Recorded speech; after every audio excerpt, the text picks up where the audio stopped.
میرے گاؤں میں ایک مسجد ہے جس میں دربار بھی ہے، یعنی قبریں ہیں، درمیان میں لوگ نماز پڑھتے ہیں اور دائیں بائیں قبریں موجود ہیں۔ ویسے ایسے ہونا نہیں چاہیے، بخاری مسلم میں ہے کہ نبی علیہ السلام نے قبروں پہ نماز پڑھنے سے منع کیا، لیکن وہ اسپیسیفکلی اس صورت میں ہے کہ جب آپ قبر کے اوپر نماز پڑھ رہے ہو۔ ہاں، مسلم میں ایک حدیث ہے کہ قبروں کی طرف رخ کر کے نماز پڑھنے سے بھی نبی علیہ السلام نے منع کیا، تو اس صورت میں تو آپ کے سامنے قبر نہیں ہونی چاہیے۔ لیکن اگر آپ کے سامنے قبر ہو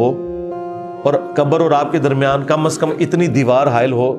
جو یہ کونی سے لے کے یہاں تک بنتی ہے، یعنی 1.5 فٹ سترا جسے کہتے ہیں، پھر آپ کی نماز درست ہوگی، پھر وہ اس میں ایشو نہیں ہوگا۔ جس کا ثبوت یہ ہے کہ آلموسٹ 23 سال تک خانہ کعبہ شریف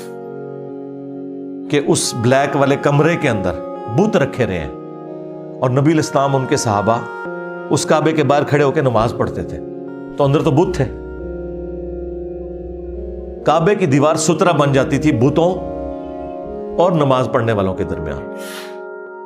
لیکن وہ مجبوراً تھا، پھر بعد میں حضور نے توڑوا بھی دیے۔ یہاں پہ بھی ظاہر ہے کہ بہتر تو ہے کہ آپ کسی ایسی مسجد میں جائیں جہاں پہ